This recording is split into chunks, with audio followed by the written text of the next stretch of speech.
God bless you all. Thank you for being here tonight. We appreciate it very much. Personally, want to thank Brother Matt and Sister Hannah for all they have done for Andrew. Just all the love and just the way they treated him is just amazing. He's made so many trips to this place. I think the airline company is richer because of him. And every time he come back home, he always bring the greetings. And then Sister Isabella, when she come to stay at our house in Washington, we didn't want to let her go home. Such a lovely sister. And we're so happy that the Lord brought them together. And we have seen the Lord really turn out a corner in their lives, answering prayers.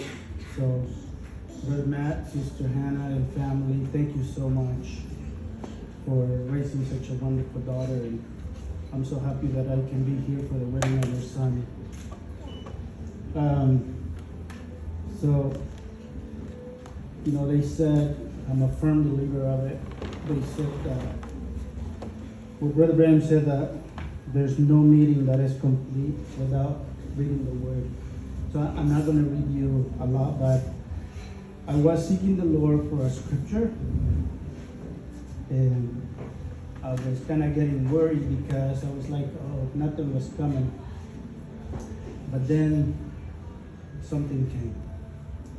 And so, thank you for being here on the 9th of July. This has been a beautiful day. So I have one verse of scripture I'd like to share with you, and this is for Andrew and Isabella. And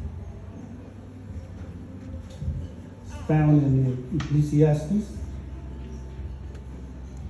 9, verse 9.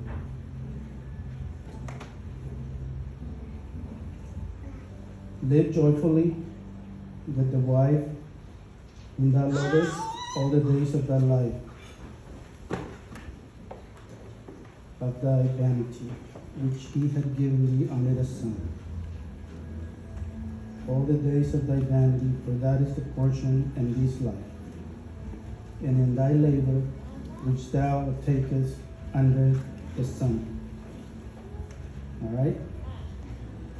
So, when I was sitting there, I grabbed a couple of Kleenex because I didn't know if I was going to need them. So hopefully when I go in the next phase, I won't be so emotional. Anyway, you all look beautiful today. You look happy. And they said, full belly, happy heart, right? So this is the time when I wish I was a cow. You know why, right? Because cows have 5 stomachs. And there's still a lot of leftovers over there. I can only put away so much. So someone asked me 3 questions. 3 different people asked me 3 questions. They said, well, do you have any notes for the speech? And somebody else said, how long is the speech going to be? And then somebody said, do you have any Kentucky jokes? And I don't reveal my secrets. So if I do, you'll find out. Obviously, I don't have any notes.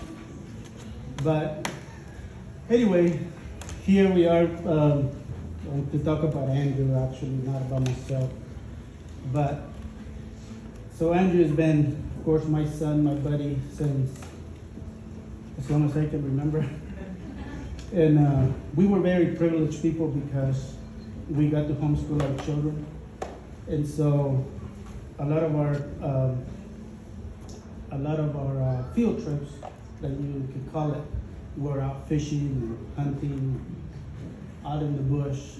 And I have some really favorite memories of that. But one I have with Andrew is a couple.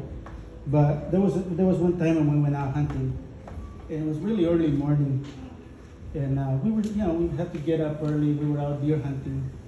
So we kind of clear cut, and we started kind of walking through it.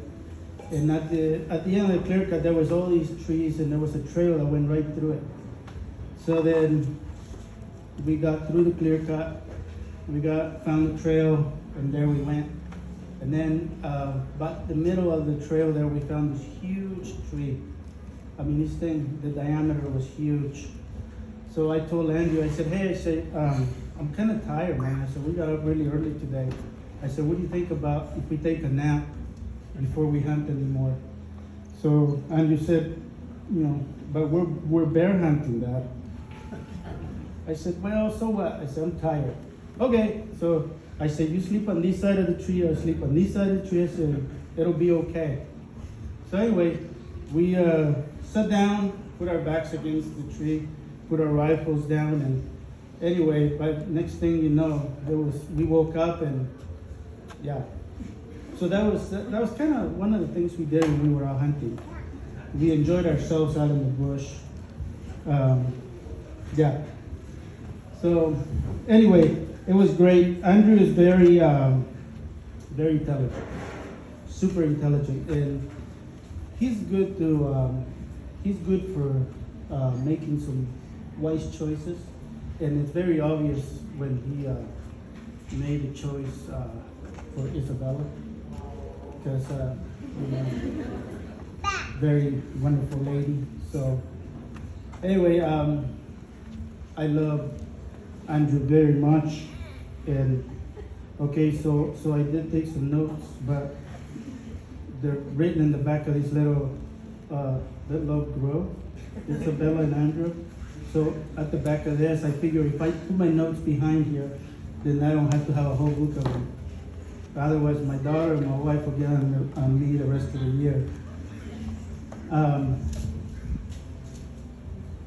All right, so what was next? Oh yeah, so I'm supposed to, in the speech, I'm supposed to share some wisdom with Andrew, and kind of how to deal with the home and that kind of thing. So I guess I've been around, right? I mean, I've been married over 30 years, so I should know a couple things about marriage.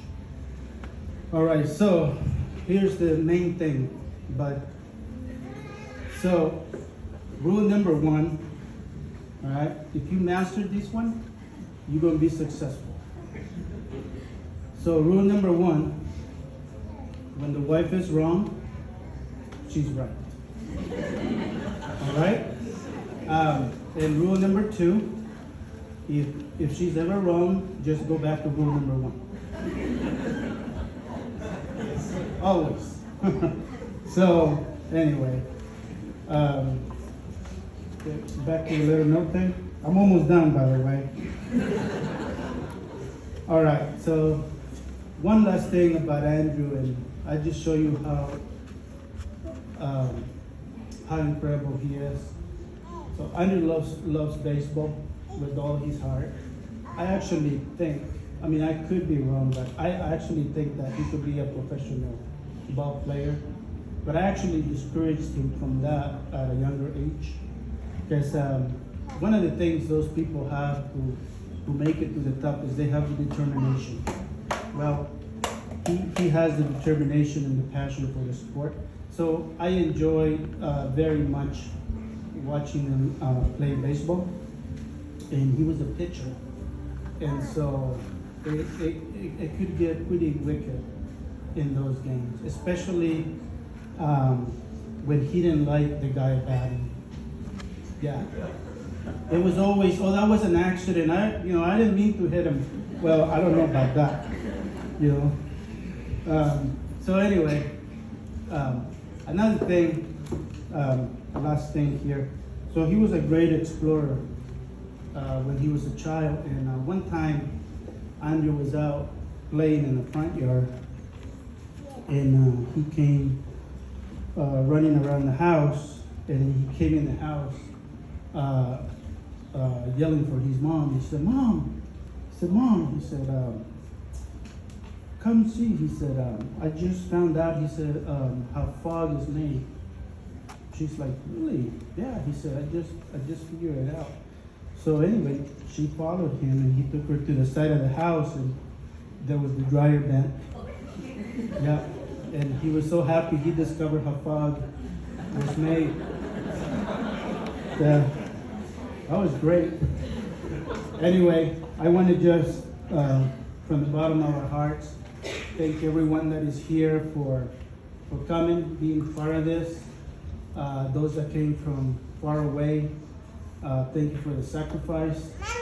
We love and appreciate each and every one of you. And we're just so happy to just to see the hand of God in the lives of our children.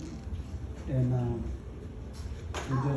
we can't thank the Lord enough for what He has done in our family and in the Elder's family. God bless you all.